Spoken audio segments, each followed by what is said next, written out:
Здраво живо, добро дојдовте во уште едно моје видео. Јас сум тука на влезот од еколошкото село и малце ќе ви покажам низ еколошкото село што се случува и малку ќе поразговараме на една алармантна тема која што долго време ја истражувам и која што за жал е реалноста во која што живееме.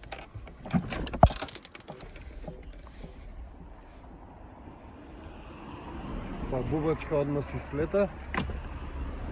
Реалноста во која што живееме е тоа дека Македонија за жал остана без шума. Процентот на шуми во Македонија падна под 30% или некаде околу 24-25%, што е алармантно многу мал процент. Значи ти да живееш во земја која што некогаш имало и до 70% шума, а сега да има околу 25% е нешто алармантно и нешто што мора сите да не загрижи. Мене еве често ме прашуваа зошто не косиш на твојот имот, зошто е толку, они го викаат џунгла, го викаат несредено. Меѓутоа токму поради овие бројки, јас не косам на мојот имот. Значи Македонија се претвора во земја на тревници и во земја на голи ридишта. Например, околу Велес, јас живеам во околината на Велес, во околината на Велес, замислете, во радиус од 20 километри нема никаква шума. И тоа никој не го алармира и никој не е загрижен за тоа. Мене ме викаат зошто не косиш на твојот мал имот кој што представува некој 0,001% од целата таа земја што има во околината на Велес, и на луѓето им смета и тој мал процент што не го косам и што го оставам да биде див, односно што го враќам на природата. И кога ги слушнав тие алармантни бројки од 24-25% на шума во Македонија, јас се фрапирав, просто не знаев како да изреагирам, освен овака да алармирам и да ви кажам луѓе дека климата во Македонија значително ќе се смени кога шумата ќе падне под 20%. Институциите го негираат тоа, не ќе да излезат со бројка на шуми во Македонија. Меѓутоа, еве, јас ќе им порачам, нека ме демантираат слободно, ајде, нека испаднат они со бројки, нека ме демантираат слободно дека Македонија нема, дека има повеќе шума. Јас ви гарантирам дека за жал нема, во Македонија шумата се експлоатира од сите институции, вклучително и црквата, државните институции, македонски шуми, поединци, големата мафија која што владее, која што ја сече шумата. Например, Македонија снабдува неколку европски држави со дрва, замислете. Ние сме извозници на дрва, иако нашата шума скоро и да ја нема. Пред работ сме на еколошка катастрофа, пред работ сме на промена на климата поради тоа големо сечење на шуми. Македонија секоја година извезува дрва. Јас не можам да го замислам тоа како е возможно и кој го дозволува сето тоа и како луѓето може да бидат толку несвесни, па дури да реагираат за моето мало парче земја што е останато така вратено на природата и диво, да не речем. Иако диво е лошо име за нешто што е питомо, за нешто што нуди живот, за нешто што е од Бога креирано. И така, тоа ми е темата која што отворам, малку да ја прошетам низ мојата дивина за која што луѓето ми реагираат, пак ја речам, 0,01% од целата територија е дива.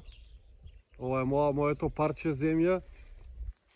Јас се борам да ја зачувам моето парче земја пошумено, токму поради тоа што дојдовме на ова дередже до кое што дојдовме. Јас алармирам дека ќе дојдеме на ова дередже, конечно дојдовме. И не знам што да направам друго, освен да апелирам луѓе да се донесе забрана на сечење на шума, да можеме во наредните 10-20 години да вратиме шумата над 30%, затоа што знам дека гледате цело време се пошумува, меѓутоа тоа пошумување е на голема обмана и на голема превара, затоа што кога ќе се пошумат тие млади дрвца, за време на летниот период, значи мај, јуни, јули, август, септември, октомври, тие не може да преживеат на 40 плюс температури без да бидат наводнети. Значи тоа сето пошумување е на голема обмана, но големо фрлање на финансиски средства, поодно се насади многу помал број на дрва и при тоа тие да се наводнуваат цело време, така би било многу попаметно, отколку се пошумот огромен број на дрвци да се остават да изумрат. Доколку се посади мал процент и тие дрвја се наводнуваат во текот на летните месеци, треба 3 години да се наводнуваат, потоа тие ќе развијат корења и ќе можат меѓусебно да се поддржуваат. Има начини за создавање на шума, меѓутоа ниеден од тие начини не е пошумување на голи ридови и оставање на дрвцата да изумрат за време на летниот период. Тоа не е ниеден од тие начини на пошумување. Јас имав мој проект за создавање на вечна шума, а не успеав да го реализирам. Тој мој сон останува да живее. Се надам дека во иднина ќе соберам средства за да купам земја и да создадам таа вечна шума. Сега за сега тој проект ми е ставен во мирување, затоа што сум на сите страни, верувајте. Моментално исто да напоменам се случува големо уништување на шумата и на водите во Прилепско. Значи, еден од градовите кој што има најмалце вода во Македонија, кој што скоро и да нема вода, му се нападнати изворите на вода од странската компанија Бехтел и Енка, која што дојде во Македонија и се понаша како газда тука, не повикана од никој, освен од некои криминални структури кои што и дозволија да влезе тука и да прави пустошни нашата држава. Моментално таа компанија сече огромни површини на шума во Прилепско и ги загрозува изворите на вода.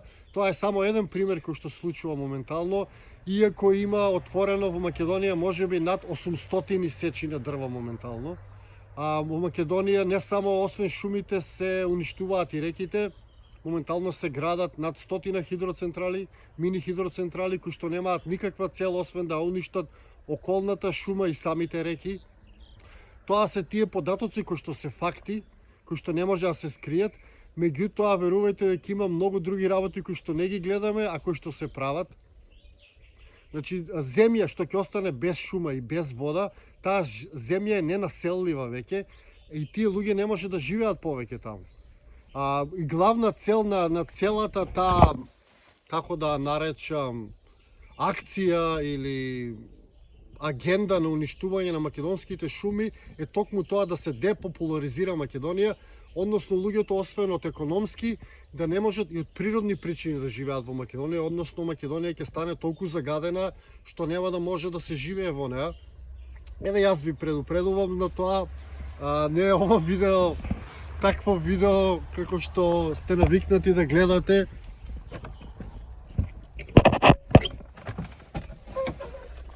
Каде што се шири љубов, токсична позитивност и слични работи. Ова е реално видео во кое што предупредувам за реалните работи со кои што се соочуваме.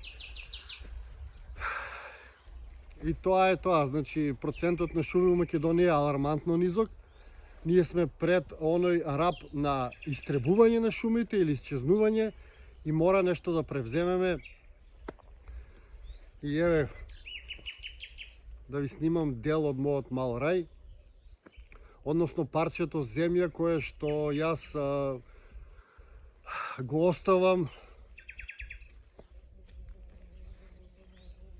на природата или го оставам да си биде тоа што си е наменето и на тој начин да помогнам во враќање на природата во Македонија.